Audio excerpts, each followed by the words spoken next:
Continuando con nuestro tema sobre normatividad municipal, revisaremos la Ley 1028 de Fiscalización Superior y Rendición de Cuentas del Estado de Guerrero.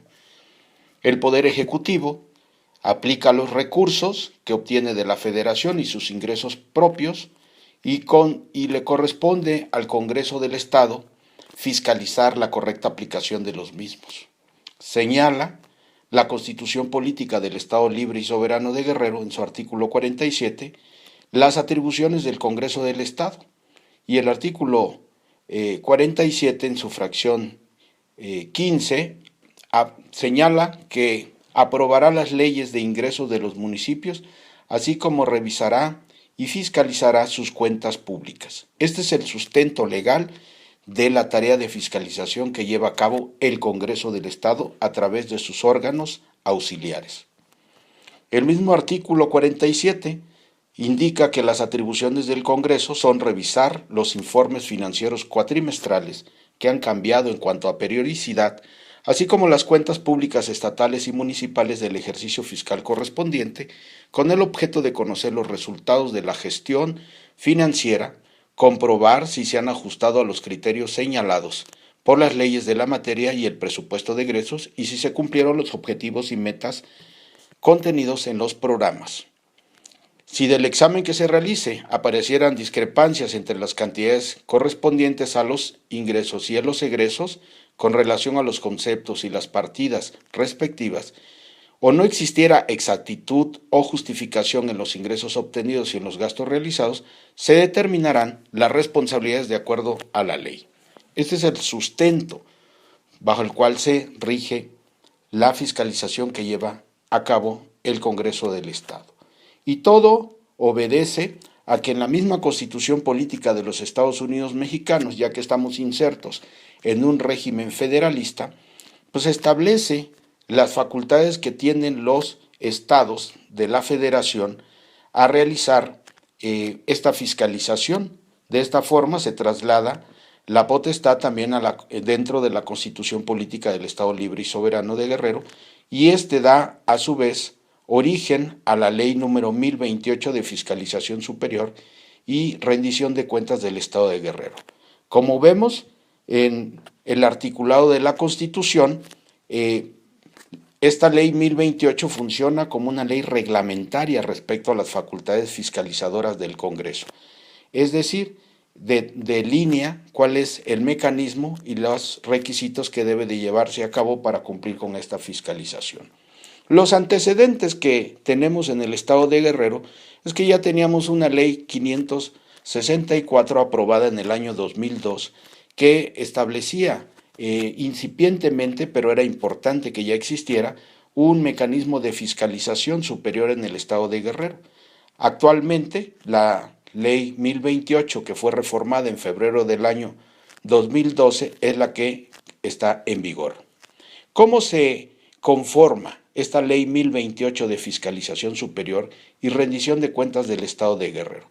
Consta de 10 títulos, en el cual, en el primero, pues se ven las disposiciones generales, en el segundo, habla de la fiscalización superior de la cuenta pública, el título tercero señala la determinación de daños y perjuicios y el fincamiento de responsabilidades que resarzan al erario por los quebrantos que se lleguen a sufrir. El título cuarto habla de la Auditoría General del Estado, el título sexto del régimen de responsabilidades administrativas, el séptimo de los medios de defensa como un mecanismo necesario para que las entidades fiscalizadas también acudan a mecanismos para interponer recursos de defensa ante posibles violaciones que se lleven a cometer en el proceso de fiscalización. El título octavo habla del Fondo para el Fortalecimiento de la Fiscalización, el noveno de la Coordinación Institucional y el décimo de la Vigilancia y Evaluación de la Auditoría General que lleva a cabo la Comisión de Vigilancia del Congreso del Estado. En el título primero se contienen las disposiciones generales que inician con el acotamiento de los 6 objetos principales de la regulación de la fiscalización de las cuentas públicas de las entidades fiscalizables, los procedimientos para determinar daños y perjuicios y el fincamiento de responsabilidades sobre los servidores públicos, la función de investigación de actos u omisiones sobre irregularidades o conductas ilícitas en la gestión de los recursos públicos, la integración competencial y organización de la Auditoría General y las bases para la coordinación, vigilancia y evaluación de los órganos fiscalizadores. Se determinan también los principales conceptos y su definición, con la finalidad de evitar indeterminaciones e interpretaciones ambiguas. En este sentido, la experiencia acumulada en casi 9 años de aplicación de la ley anterior permiten mejorar en mucho la actual disposición. Este título primero, entonces, contiene disposiciones generales que acotan los objetivos que persigue la Ley de Regulación y Fiscalización de los Recursos Públicos en nuestro estado de Guerrero. Asimismo, delimita y ya establece conceptos mucho más claros en relación a la ley anterior.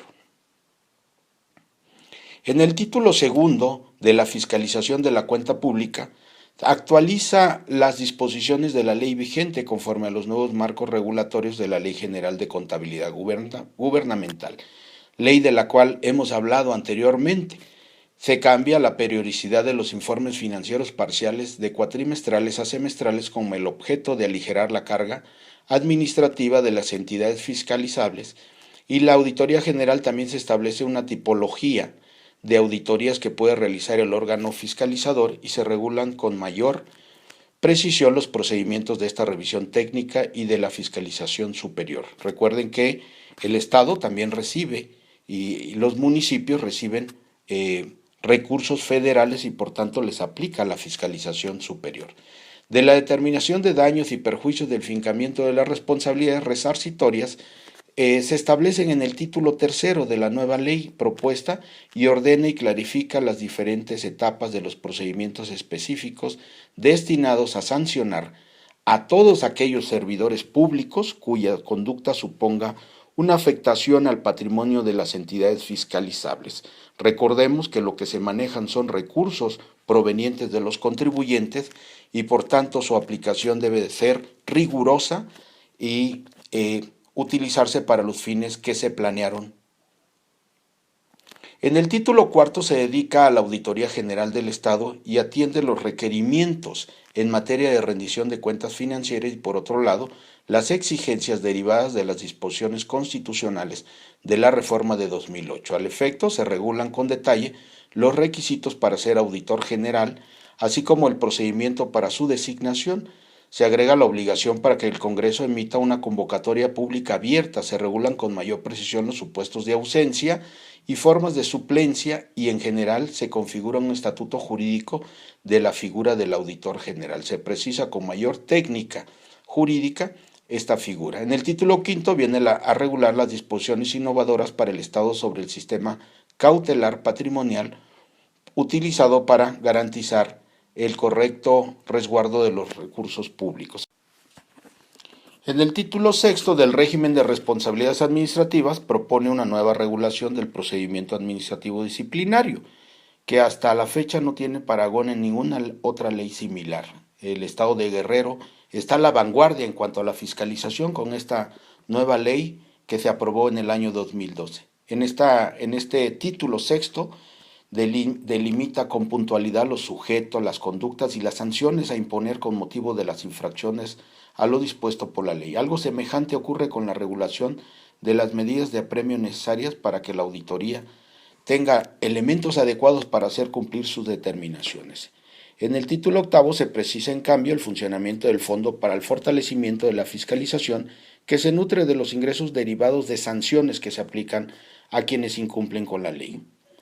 La comunicación y coordinación entre las principales entidades y organismos involucrados en la fiscalización superior se regula en el título noveno, que habla de la coordinación institucional. Aquí se señala que la rendición de cuentas necesita, para ser eficaz, un engranaje global adecuado entre los actores responsables y para ello se separan las atribuciones de la Comisión de Vigilancia como coordinadora y enlace del Congreso con la Auditoría General, las atribuciones como vigilante y evaluador de la misma, y se establece la coordinación con la Auditoría Superior de la Federación, así como con los organismos que atienden las disposiciones bajo las cuales se prepara la información financiera y presupuestal. Se abre un espacio para la Contraloría Social a través de disposiciones que permiten la participación de la sociedad en la fiscalización superior con dos mecanismos: las quejas y las denuncias ciudadanas y las sugerencias o recomendaciones que se incorporan dentro del programa anual de actividades de la Auditoría General del Estado. Se concluye en el título 10 con las atribuciones de la Comisión de Vigilancia, que como su nombre lo indica, pues es una comisión de diputados del Congreso local que tiene como función principal vigilar y evaluar el desempeño de la Auditoría General a través de diversos mecanismos. Para ello, pues existen reuniones permanentes con la Auditoría General a efecto de revisar sus planes de trabajo, sus presupuestos, la contratación de despachos de auditoría externa, convocatorias y la práctica utilizada internacionalmente que contribuye a la neutralidad política de la evaluación del órgano fiscalizador. Tomemos en cuenta que el Congreso del Estado está conformado por actores políticos de diferentes color y por tanto pudiera atentarse contra la imparcialidad con la cual debe trabajar el órgano auxiliar del Congreso para la fiscalización de recursos públicos. Los principios rectores del ejercicio de la función de fiscalización se desarrollan en los términos siguientes. Hablamos de imparcialidad, objetividad e independencia que debe tener el órgano fiscalizador. Y en cuestión de imparcialidad, pues se señala que los servidores públicos al servicio de la Auditoría General deben dar un trato equitativo a los sujetos de fiscalización. Para fortalecer la credibilidad del AGE es esencial que sus auditores sean imparciales y así sean considerados por la sociedad. En cuanto a la objetividad, los auditores deben realizar la fiscalización libre de prejuicios. Los servidores públicos al servicio de la AGE deben de proceder con toda objetividad en el ejercicio de sus funciones de fiscalización.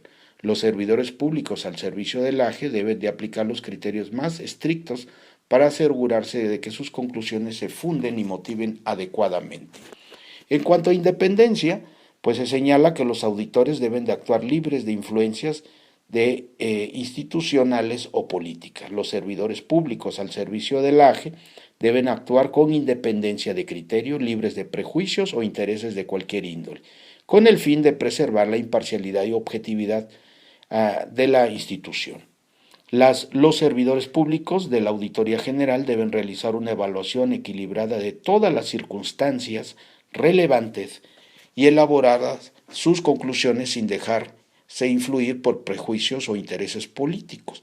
Los auditores están éticamente obligados a no intervenir en ningún asunto en el cual tengan algún interés personal o de cualquier otro índole. En cuanto a los principios de legalidad, pues se señala que los auditores deben actuar invariablemente según el mandato legal. Tenemos un sustento claro bajo el cual se basa su funcionamiento, su actuación, y esto es la ley que estamos revisando. El auditor solo debe hacer lo que la legislación y la normatividad le faculta, cumplir estrictamente con las obligaciones que le imponen y evitar interpretaciones tendenciosas. En cuanto a transparencia, el auditor general debe transparentar y justificar sus decisiones y acciones. El auditor está obligado a rendir cuentas, a dar respuestas veraces, claras y oportunas. Es un elemento primordial esto que contribuye a la legitimación política de los gobiernos y da sustento a la ampliación de la práctica democrática en los espacios públicos deliberativos. Se debe de actuar con profesionalismo, los auditores deben desempeñarse con rigor técnico y ético. El personal de la AGE debe proceder conforme a las normas, criterios y rigor profesional más estricto en la realización de sus tareas. Los servidores públicos adscritos a la Auditoría General deben poseer el entrenamiento técnico, los conocimientos, la capacidad y la experiencia necesaria para realizar su trabajo. Así es, los auditores están sujetos a tener presentes que en su actividad se requiere conocimientos y destrezas específicas, sino también, aparte, compromisos éticos para no encubrir ilícitos ni ser indulgentes con los infractores y para no actuar arbitrariamente con los auditados.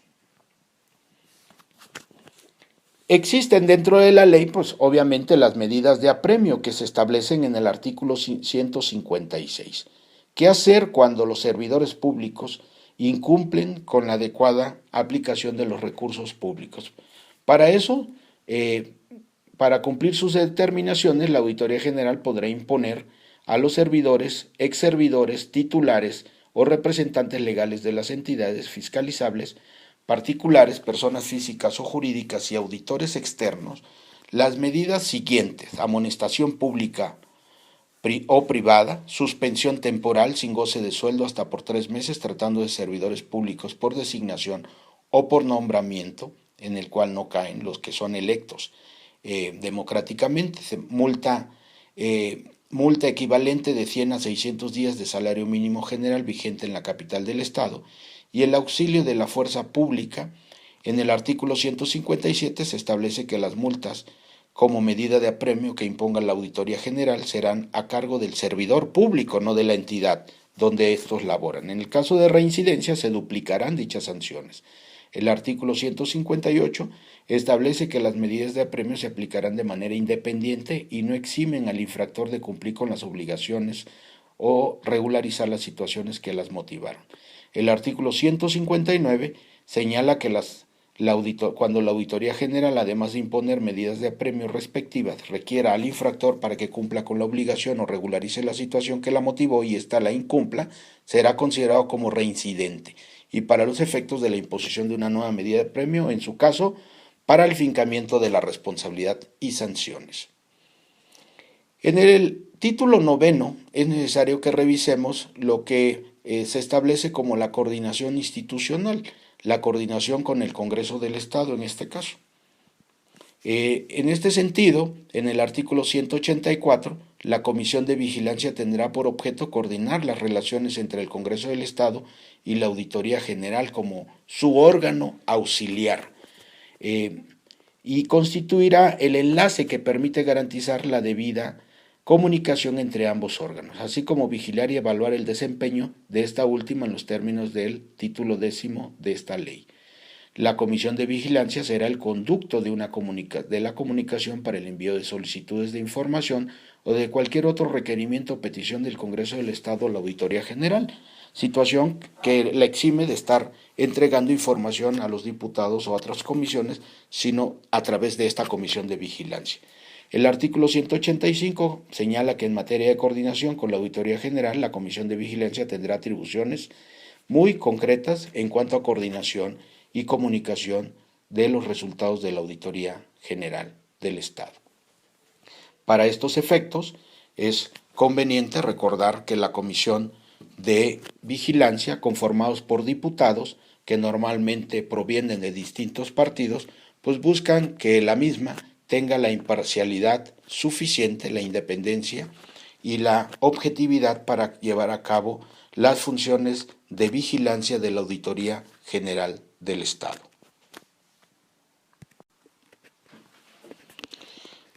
Por último, en el título 10, que se señala en el artículo 193 que el Congreso del Estado ejercerá la vigilancia y evaluación de la Auditoría General a través de la Comisión de Vigilancia, como antes ya revisamos.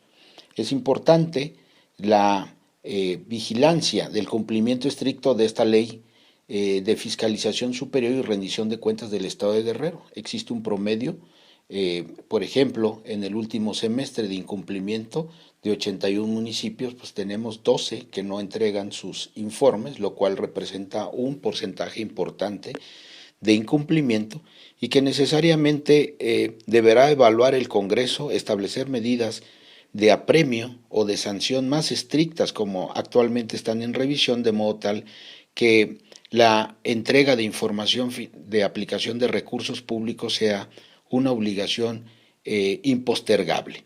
Estas sanciones pueden ir hasta la inhabilitación o la separación del cargo cuando el monto de los importes que afecten el erario público sean importantes. Por su atención.